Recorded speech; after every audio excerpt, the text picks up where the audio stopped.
You wanted the best. You've got the best podcast. The hottest podcast in the world. The Chris Voss Show, the preeminent podcast with guests so smart you may experience serious brain bleed. The CEOs, authors, thought leaders, visionaries, and motivators. Get ready. Strap yourself in. Keep your hands, arms, and legs inside the vehicle at all times, because you're about to go on a monster education roller coaster with your brain. Now, here's your host, Chris Voss. I'm Chris Voss here from thechrisvossshow.com. There you go, ladies and gentlemen. There are these things that makes it official. Welcome to the big show. As always, the Chris Voss Show is the family that loves you but doesn't judge you, at least not as harshly as your mother-in-law, because, you know, she never liked you anyway. She wanted her to marry Bob. Bob turned into, you know, he was at Wall Street. He ended up being Wall Street and stuff, and you're still stuck at McDonald's. But the great thing is, if you listen to the Chris Voss Show, you can get out of that job and, get a much higher pay, more successful job, because we have these amazing people that come on the show. Mm-hmm. And if you get really smarter, maybe that stepmom will like you some more or better. I don't know, something like that. Anyway, we have amazing guests on the show. Today we have an amazing young lady we'll be talking to about everything that she does. We have Gretchen Villegas is on the show with us today. She's going to be talking about her insights and experience as a global development executive. And some of the insights she's going to be bringing you is she's been executive leader with over 25 years of experience in global development. She specializes in mission-driven innovative programming for vulnerable communities through partnership development, impact scaling, and revenue growth. She lived and worked in Latin America and East and Southern Africa for the first 15 years of her career journey, and for the past 10 years or so, she has been stateside, forging partnerships between nonprofits and for-profits to do business for good. So, not business for evil? Is that you decided to do it for good, Gretchen? It must be for good. There Absolutely. You go. That sounds like a good thing in the world, because you don't want to be Dr. Evil. It didn't turn out well for him in those movies. Anyway, so Gretchen, give us a .com. Where can people find you on your interwebs? Well, I'm actually a .net. So it's GretchenVillegas.net. Mm-hmm. That's where you'll find me. There you go. .net that captures everything on the World Wide Web. Exactly. I can't say that anymore, the World Wide Web. I don't know. I'm out of touch. So, Gretchen, give us a 30,000 overview in your words of what you do and how you do it. That is a great question. So, I am a global development executive, which means that I work in emerging markets or developing nations with non-governmental organizations or nonprofits. We enter communities, right, vulnerable communities, where they are lacking necessities such as clean water, not having food. Those are two good things that are really important to have. Exactly. Or housing, right, or schooling, and support that community in finding ways to find access to actually those necessities, and looking for basically a dignified life, right? Yeah. I mean, you'd think with all the riches we have in the world and billionaires we have in the world, I think we're better off as a world, at least with money and resources, than ever before, and available, being able to get things to different places on this planet. Mm-hmm. You would think that we would have solved, poverty, homelessness, starvation, and clean water. But, even here in America, you look at places like Flint, Michigan, and other places, and even here we have, kids, it finally came to the point that schools had to start giving kids breakfast because they weren't showing up with food. That's right. Having eaten, and it affects how they grow and learn. Tell us a little bit about your journey. What got you into doing these humanitarian efforts? What shaped you? Yeah, that's a great question. So when I came out of my undergraduate degree, which was international studies, I was just interested in what was outside the United States, right? Mm-hmm. I really didn't know what to do. But I knew I was interested in what was outside, and I wanted to travel. So I went into the Peace Corps. Oh, there you go. Yeah. And I got that piece of paper telling me where I was going to go. and said Suriname. And where's that at, by the way? that was exactly, Chris, what I said when I got the piece of paper. And I looked at it, I was like, okay, at that time we didn't have our Google phones. We couldn't just look up the map. So I had to actually go get the encyclopedia and go, okay. So I thought it was Africa. I thought sounds kind of Frenchish, right? Yeah. It was South America. Those tiny countries right above Brazil. It's that one in the middle. Oh, really? So it's South America then, huh? Yeah. So formerly colonized by the Dutch. So it was formerly Dutch Guyana. That was Suriname. And it was independent in 1975. And when I showed up there, they sent all the Peace Corps volunteers into the Amazon, where there was no running water, no electricity, no road running into the village. And to get out there, you rode this cattle truck up to, a cattle truck. So imagine planks of wood, right? Wow. Metal bars. You get out, dugout tree log with a motor on the back, and guess what they told me? What? I'm afraid to ask. They told me, no, and I'm not joking here. They told me, take off your shoes, because if for some reason someone has a cut on their foot or something, you will have to move very quickly to jump into the boat so the piranha don't bite your feet. Whoa. That sounds like my aquarium. I don't know what it is. Yes, and it was true. It was true. Wow. But imagine this. You're going for about 20 minutes, and all of a sudden there is this clearing, and it is these absolute beautiful rocks. And there's this opening, and it's a beautiful Dutch Reformed church. Wow. It's 600 people with these thatch roof huts and children running along the banks. And it's just this beautiful village, that you only see on TV. Yeah. Wow. And probably clean air too. Very much. But there's other problems that come with it, right? Like clean water. Wow. Having to walk a mile to go get the water that you can drink out of a spring. What? Not having a school built, so they're outside, with the teachers. Can't you just get some out of the Coke machine? Yeah. Mm-hmm. Yeah. And I had to learn how to cook over wood fire. And do you know how much it hurts your eyes to cook over wood? Oh, yeah, if that smoke is in there. Oh. But I had some great learnings, let me tell you. Yeah. We haven't paid the gas bill at my house for a year after COVID. Wait, that joke doesn't make any sense. We haven't paid the gas at my house, so we've been doing the wood thing, just like I did in Boy Scouts. But, we've got it down. The landlord's upset that we're still doing it in the house, though. I think the fire marshal said, nah, whatever. This joke is just going too far. I'm just running down the road with this joke.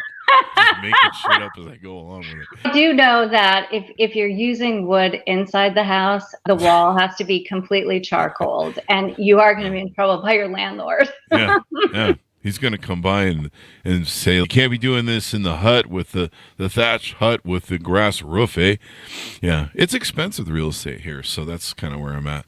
Yeah. But, don't start a fire in the house. No. But there are some great lessons from there. Yeah. I'm really grateful I had that opportunity because, number one, I didn't know what global development was. And what I learned there was it's not about showing up, right, with the answers. And it's not about showing up with stuff, with money and resources. It was about, first of all, I had to learn the language. So thank goodness the children were patient enough with me. But after that, it was really about listening to what was important to the community and being a partner with the community and helping the community figure out where could they get the resources they needed, where they could pipe the water in from the spring, right? Yeah. And where could they get the resources they needed to build that school that they so much needed? And, that's where I really found my purpose, which you were asking about, which was, I could be that bridge. I could listen and I could figure out, okay, I could partner and figure out how I could go find resources that were needed. There you go. Be a bridge to the world. That's my new coffee cup and shirt I'll be ordering. Yeah. I love that message. You know, I think maybe I can assume that we both come from the era. I know a lot of it was espoused. I remember Bobby Kennedy talking about it in Yep. his Ripples of Hope speech in South Africa, Yep. which is one of my favorite speeches, my favorite speech of all time. And back then, a lot of people went into the Peace Corps, Mm-hmm. and it gave Americans a understanding of the global world outside of America, you know, and I think a lot of that's been lost. People quit doing it, I think, as much, and it created a nationalism in America, and a kind of an isolation of mind in America where, you know, I mean, most people couldn't find America on the globe these days. Yeah. They have to Google it. Where's America at? Is it the north or the south? You know, is You're it a big right. country? It's that intercultural, you know, it's you know, when you're a volunteer, you go to experience what that culture is, but you also bring it home. You bring home what it's like to be there so that it's not mysterious. It's not foreign. Expands your worldview too, and you understand. I think you gain more empathy for people. Absolutely. That's exactly right. You're spot on. Because you see how other people live. You know, I remember I was busy building my little empire and going from being poor to having a buck or two and building companies. And I remember 9/11 really changed me because it really woke me up to kind of the narcissistic sort of isolationist mindset, the asshole American, as they used to call it, if you've seen the movie, that era of that, which I think is still prevalent. And it woke me up, and I'm like, wait, I thought we were the greatest country in the world. Like, people hate us? Like, for serious? They're flying planes into buildings? Yeah. And that's when my politics really changed. That's when I started really trying to understand what was going on in the world and not just the narrative that I was being fed by President Dick Cheney and who was making money at Halliburton running a war. And so I started looking at, you know, what's going on? Who are these people? Why are they angry? And I need to understand who these people are in the world that want to come destroy me. And it helped me gain a lot more empathy. It changed my politics. It changed my outlook on the world. And it's made my worldview a lot richer, my understanding of life a lot richer. And so I think it's really important. Everybody should do that. In fact, I'm advocating for the people. It's 2024 people in April. I'm advocating for those. It's actually May 1st. It's May 1st. Yeah. Amazing. I'm actually advocating for those people supporting Hamas that are throwing violence at our colleges to be shipped over to Hamas countries so they can just see what it's like for fun. I mean, we need a new Peace Corps for Hamas to send all those kids to Hamas. It's complex. You know, our world today, you know, and you talk about global development, right? I mean, we've got climate crisis, we've got conflicts, and we have hunger. And it's all connected. Isn't it interesting that we've had that for so long of a time? You know, like you listen to Bobby Kennedy's speech in 1960, probably what was it, 7 or 66 maybe when he gave that speech, 65. It was after John's death. Yeah. So it was after his assassination, I believe. And I can't remember actually the speech, but it was somewhere in that timeline. And it had to have been 66 or 67, maybe.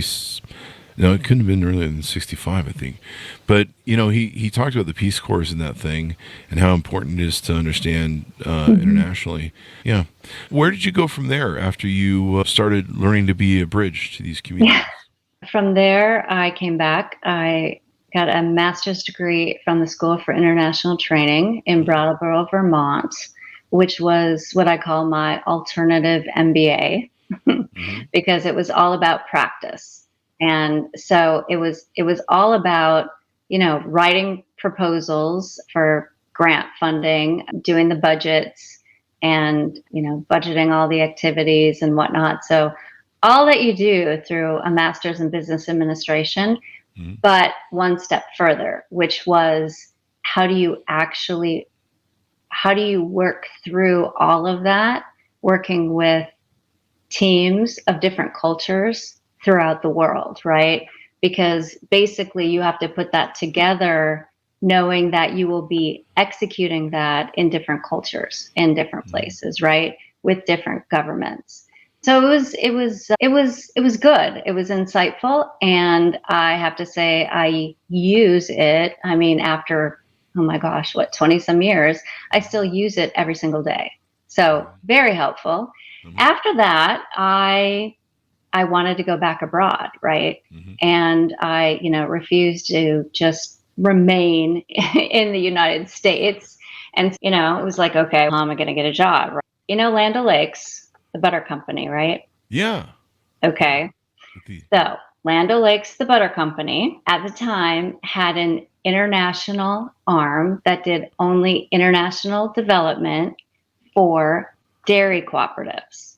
And they implemented it with mainly money from the U.S. Department of Agriculture or the U.S. Agency for International Development. And so I communicated with someone from there and I said, look, I know, I just came back from Peace Corps. I have my master's degree. I know I don't have a whole lot of experience, but, please, give me something. Let me try. And so I said, we have this consultancy, why don't you go to Nicaragua and, see what you can do? We need some business plans because we want these dairy cooperatives to be able to export their cheese to the U.S. And why don't you just take this? It's like 45 days. Just go see what you can do. So, paid me hardly anything. And I said, I don't care. Just give it to me. Oh. Just let me try. Here's the thing they didn't tell me. They had already sent 3 people that had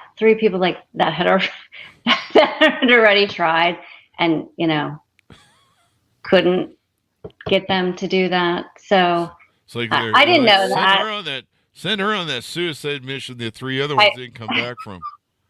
But here's the thing. I asked for it, right? I asked for a chance, right? Because I couldn't get it anywhere else. And I was so determined that I didn't want to just settle for a job in the U.S. because I knew if I just took an entry-level position in the U.S., I would get stuck.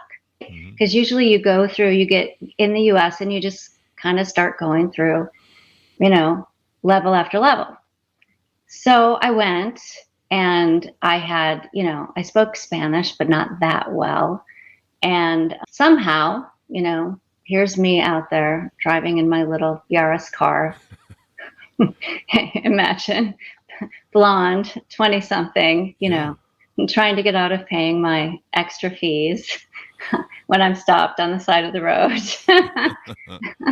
And somehow we were able to write our business plans. Wow. And we were able to get the certifications that we needed. It did take a little longer than 45 days, but mission accomplished. Mission accomplished. And so you beat out the 3 priors that couldn't get it done, and you got it done. That is awesome. Got it done. Got her done. And so we built some trust, and I was very, very grateful for those who were in Land O'Lakes. They really advocated for me. And I was able to actually move into a deputy chief of party role, which is basically all of operations into Colombia. Now, is there free butter that comes with that? Is it like a butter compensation program? Yeah. No, but I did get a job out of it, so I was very grateful. But I honestly, I was grateful because I had a mentor out of that situation that, it was still an old boys club at that time. Yeah. You know what I'm talking about. Was it the Indian lady on the Land O'Lakes? Sorry, I had to do that joke, even though I think they removed her. They did. And you know what? She was a very beautiful Indian lady. I thought that was so lame, but I loved that logo, actually. She was beautiful, but yes, she was removed. I would have dated her. I just thought it was, it reminded you, I mean, I didn't think there was anything offensive about her being Native American on there. I actually thought it was, I felt like it was an honor because it was a homage. It was, to a better time before us white people showed up and paved everything and polluted all the air. And that was what that was what cooperatives meant. Like Land O'Lakes is a very strong cooperative, multi-billion-dollar structure, but it's really for the people. Yeah. That's why Land O'Lakes grew like it did. Yeah. That's one of the big challenges of America. Hi, we're from America and the government. We're here to help you. Worst thing anyone wants to hear. Yeah. There was a point in your time where you're having to learn to drive on the wrong or right side of the road. Tell us a story about that. So that was going into Africa. At one point, Land O'Lakes didn't have any additional work in Latin America. So I was moved into East and Southern Africa. And when we went into Malawi, of course, British colonies. Mm-hmm. And so we're learning how to drive on the opposite side of the road. I don't know how your depth perception is, but yeah, first few times I drove, it just felt so strange. It depends on how much I have to drink, but I choose the road that works. Don't do that, people. It's a joke. The attorney makes me say that.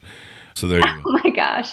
Put it this way. The first time I drove, everybody just moved out of the way. And I think they just, gave me permission since I was a foreigner. But yeah, it's very strange to drive on the other side of the road. Yeah. And having the steering wheel on the other side too, I imagine as well, where you're like, what's going on here? This car's broken, clearly. It just feels, it just feels strange. Really, really strange. So tell us what you do now, who you work with, who are your prospective clients? Because, this goes on LinkedIn and places.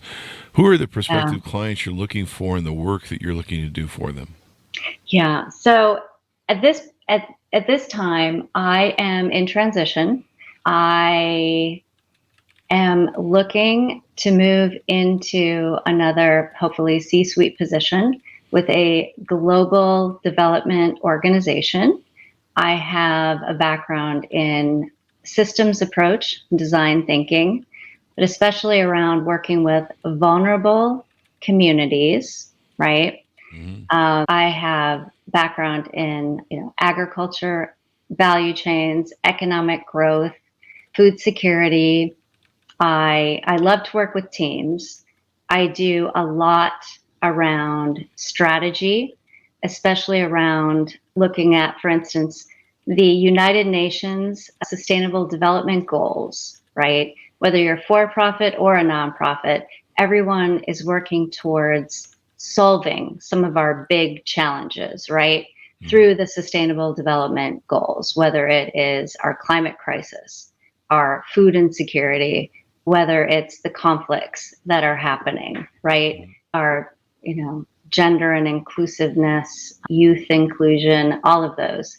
And so I'm very good at helping a team move through a strategy to reach, say, a 2030 goal and putting impact analytics around that goal and taking it to the point of looking at the ecosystem and saying, okay, how are we going to reach that impact target, right? So what is our big goal, right? How many million, right, people do we want to support at the end of the day? And how many hundreds of millions of dollars do we need? Where are the for-profit, nonprofit, and community partners that we need to bring to the table? And my expertise really is bringing in those diversified revenue sources and partnerships to say, okay, if we're going to tackle some really big challenges, Chris, we need many different diversified viewpoints and diversification of skill sets and revenue streams sitting at the table to make it happen. And I've had some interesting conversations lately. I'll just kind of throw a few out there. I think you'll have some ideas too. Okay. Circular economy. The circular economy is very interesting lately. Reduction of waste. That is a very interesting topic lately that especially the private sector is coming forward with. A lot of innovative, creative products and ideas. For sure. Water as well. if you are in the for-profit sector and you're coming up with these creative, innovative ideas, and you really want to, make inroads with the nonprofits, now is your time to start speaking loudly, because these are the big bets that everybody's talking about right now. This is the time when everybody needs to be coming together. And that's where I want to be. So if you're a nonprofit or you're a for-profit and you want to be at the forefront of bringing people together to start working on some of these big issues, that's who I want to work for. There you go. There's a lot of that going on. I mean, just about every company now, is embracing these sort of things. A lot of the youth, the Gen Z folks, they want to see the companies they work for and work with, sustainable and taking care of the planet better, taking care of people better. They seem to be more interested in when they're not on TikTok. They seem to be more interested on. That's right. Shots fired, Chris. That's okay. The government's shutting it down soon. But no, I love TikTok. That's just a joke. People, calm down. Talk to your mom. She'll hold you for a while. But it's going to be okay with TikTok. Trust me. But they want something better, and so a lot of companies now are realizing that their vision, their company mantra, their mission has to be something beyond just like, that's right. Let's make a bunch of money for investors, shareholders, and stuff. And they're like, let's have an impact on the world and be better, do better. That's right. Et cetera. At least some companies are. I'm still wondering about some other ones. Doing business for good. Yeah. Doing business for good. And you're right. It's the current generation. They're not standing down. It's business for good. But here's the thing, and this is the truth. You can make a profit and do business for good. Definitely.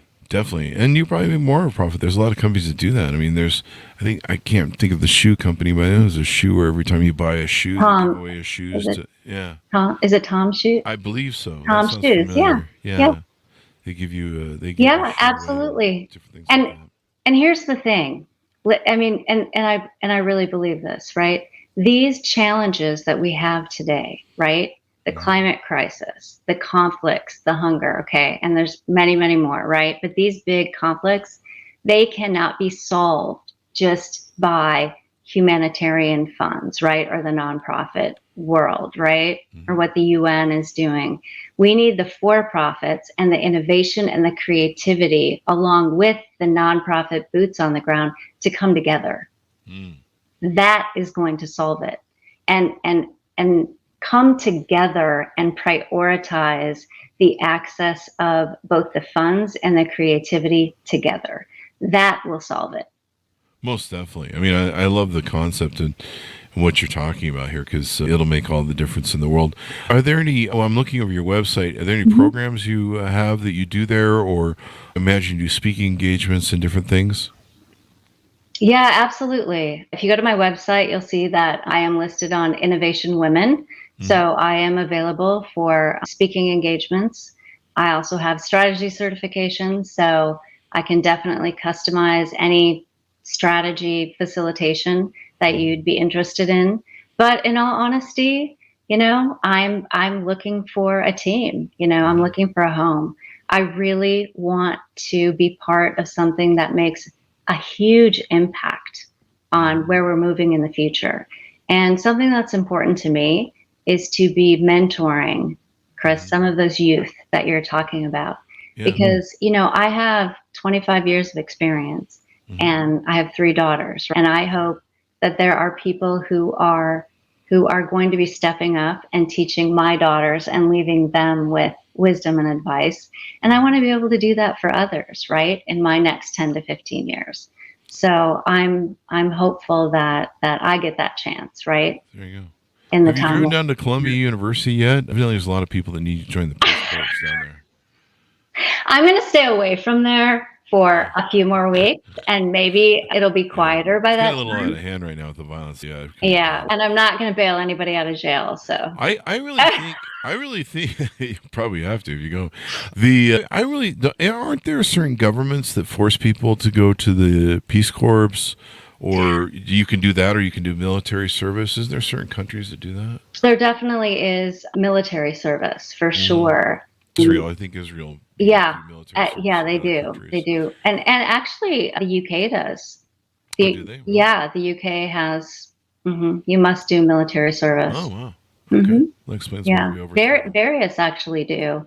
Yeah. And the thing is that you don't have to go into the Peace Corps to have this type of experience. There's lots of different types of opportunities. You can, there's missionary opportunities, but there's also, it's interesting right now. I've been researching quite a lot on this. There are quite a few social enterprise companies right now that actually offer this type of experience for a fee. So you can actually go and build schools, or you can teach a class or whatnot, and you can go experience different cultures and whatnot in a safe environment, right? And have these experiences shorter term, and actually give back to that community. So there's lots of opportunities, and I'm sure you're aware of some of the sustainable travel that's been popping up. Yeah. That as well, and that is thanks to our younger generations. There you go. They're making the difference in the world, people. They are. And that's an excellent thing that needs to happen, of course. They are. We need more of that. Final thoughts and pitch out on people, on how they can reach out to you, get to know you better, handshake with you, find out if they're a fit for what you're doing, and your .com or .net in this case. Yeah, absolutely. Just go to my website, Gretchen Villegas. So it's GretChen Villegas, V as in Victor, ILLEGAS.net, like World Wide Web. My phone number and my email is right there. Please reach out to me. I'd be happy to have a call with you if you need some advice, or if you just would like to talk about some issue that you're having currently. If you like to, talk about if you're interested in getting involved with some social impact or nonprofit work, I'd be happy to talk with you about that. So there you go. Let me know. Well, thank you for coming on the show. It's been very insightful. We learned a lot, and maybe we can encourage more people to join the Peace Corps and learn where things are on the map. I probably should go do that because, I don't know, might be fun. I don't know, Chris. I think we should just sign you up to go out in the Peace Corps, and hey, I may have to, depending on who gets elected in 2024. Maybe traveling, or in an underground bunker, one of the two. Okay. It'll be the Chris Voss Show from underground. We'll have to resurrect the Resistance show from last 4 years ago. But yeah, we love democracy, damn it. Remember, we just had Eddie Glaude Jr. on the show yesterday. So we talked about how we are all stewards of democracy, and we need to make sure that whoever holds that baton for the next 4 years is a lover of democracy and freedom. Right. So there you go. Thank you very much, Gretchen, for coming on the show. And thanks, Monis, for tuning in. Go to goodreads.com/Chris Voss, LinkedIn.com/Chris Voss, Chris Voss1 on the tickety, talking all those crazy places on the internet. Thanks for tuning in. Be good to each other. Stay safe, and we'll see you guys next time. Yeah, there's